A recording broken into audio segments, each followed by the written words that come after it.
बिस्मिल्लाहिर्रहमानिर्रहीम। अस्सलाम वालेकुम स्टूडेंट्स। आज हमने मोहम्मद बिन कासिम रहमतुल्लाह अलैह की ज़िंदगी के बारे में पढ़ना है कि वो कौन थे और उन्होंने इस्लाम के लिए क्या खिदमात सरअंजाम दी। तो बच्चों, पहले हम इनकी हालात ज़िंदगी के बारे में कुछ पढ़ते हैं। वो है कौन थे? फ़ातेह सिंध अमादुद्दीन मोहम्मद बिन कासिम। इनका पूरा नाम था अमादुद्दीन मोहम्मद बिन कासिम। एक 17 साला नौजवान और तारीख़ इस्लाम के कम उम्र जर्नैल थे। वो फलादी जिगर रखने वाले, बुलंद ख़यालात, मुस्तहकम इरादे और बहादुरी के जौहर से माला माल थे। इनके साथ साथ इंतहाई रहम दिल और मेहरबान भी थे। यानी कि एक फ़ातेह थे, एक फ़ौज के जर्नैल थे जिसे हम सुपा सलार भी कहते हैं, और वो बहुत ही रहम दिल, नेक और बुलंद ख़यालात रखने वाले बहादुर शख्स थे।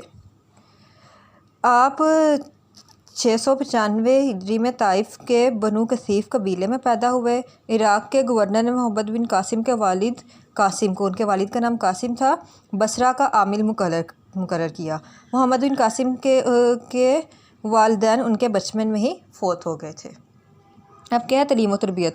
वालिद की वफ़ात के बाद इनकी उम्र 5 साल हुई तो हज्जाज बिन यूसुफ़ ने इनकी ज़हानत को देखकर इसके दौर के मुताबिक बसरा के अस्करी स्कूल में दाखिल करवा दिया। यानी कि वो एक यतीम बच्चे थे, तो हज्जाज बिन यूसुफ़ जो वहाँ का हुक्मरान था बसरा का, उसने उन्हें क्या किया कि अस्करी स्कूल में दाखिल करवा दिया। अस्करी स्कूल यानी कि फ़ौज का स्कूल था, जहां उन्होंने जहाद और अमूरे सल्तनत की बजा आवरी की तालीम हासिल की।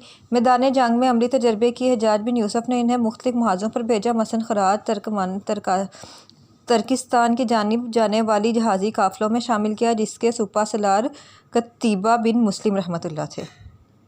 यानी कि फिर उनकी तरबियत हुई वहाँ से और उन्हें मुख्तलिफ महाज़ों पे भी भेजा जाने लगा उन काफ़िलों के साथ जिनके सुपा सलार कतीबा बिन मुस्लिम थे। इसमें मोहम्मद बिन कासिम ने उनके नाइब हैसियत से बेहतरीन कारकर्दगी का मुज़ाहिरा किया।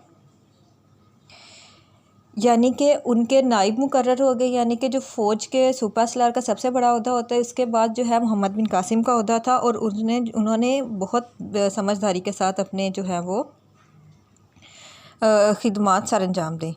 सिंध की फ़तह। इस दौर में अरब ताजरों, खलीज फ़ारस और बहरा के अरब के रास्ते दूर दूर तक माल तिजारत लेके जाते थे। इन ताजरों में अक्सर इन्हीं ममालिक में से अक्सर इन्हीं ममालिक में आबाद हो गए थे।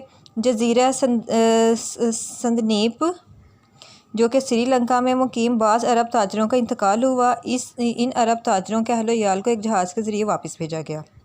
अब क्या हुआ कि सिंध उन्होंने कैसे फ़तह किया, इसकी इब्तिदा इस बात से होती है कि अरब ताजिर खलीज फ़ारस और बहरा रास्ते के इलाके से दूर दूर के इलाकों में, यानी समुद्री रास्तों के ज़रिए दूसरे मुल्कों में जाते थे तिजारत करने। इनमें से अक्सर ताजर जो हैं, फिर जैसे हम रोज़गार कमाने के लिए बाहर के मुल्क लोग जाते हैं और फिर उधर ही सेटल हो जाते हैं, तो इसी तरह वो ताजर भी उधर सेटल हो गए। ये जज़ीरा संदरीप यानी कि श्रीलंका में मुकीम बाज़ एक इलाका था जहाँ पे बाज़ अरब ताजिर मुकीम थे। तो वहाँ क्या हुआ, उन ताजरों का इंतकाल हो गया। अब क्या हुआ, इनकी फ़ैमिलीज़, जब उनका इंतकाल हो गया तो इनकी फ़ैमिलीज़ को एक जहाज़ के ज़रिए वापस भेजा जा रहा था। इनके पास कीमती तोहफ़े भी थे। जब ये जहाज़ देवल के करीब पहुंचा तो सिंध के हाकिम राजा दहर के सिपाहियों ने जहाज़ लूट लिया और अरब औरतों और बच्चों को गिरफ़्तार कर लिया। ये ख़बर अमवी खलीफा वलीद बिन अब्दुल मुल्क के इराक़ी गवर्नर हज्जाज बिन यूसुफ़ को मिली। यानी कि हज्जाज बिन यूसुफ़ जो है वो इराक़ के गवर्नर थे। मैंने इधर ज़रा सी मिसअंडरस्टैंडिंग की वजह से हुक्मरान का लफ़्ज़ इस्तेमाल कर लिया था, लेकिन वो क्या थे? इराक़ के गवर्नर थे। इसने सिंध के हुक्मरान राजा दहर को ख़त लिखा कि अरब कैदियों को रिहा कर दिया जाए। लेकिन जब खलीफा जो थे बसरा के, वो थे वलीद बिन अब्दुल मालिक, और इराक़ के जो गवर्नर थे वो थे हज्जाज बिन यूसुफ़। हज्जाज बिन यूसुफ़ ने जो है वो सिंध के हुक्मरान को ख़त लिखा कि कैदियों को रिहा कर दिया जाए और डाकुओं से लूटा हुआ माल वापस करके इराक़ भेज दिया जाए।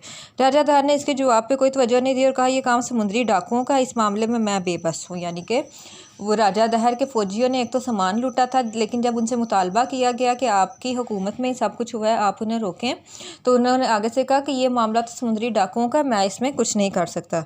इसके जवाब के बाद हज्जाज बिन यूसुफ़ ने सिंध पर हमला करने का फ़ैसला किया और बाकायदा तौर पर खुफिया से खलीफा से इजाज़त हासिल की।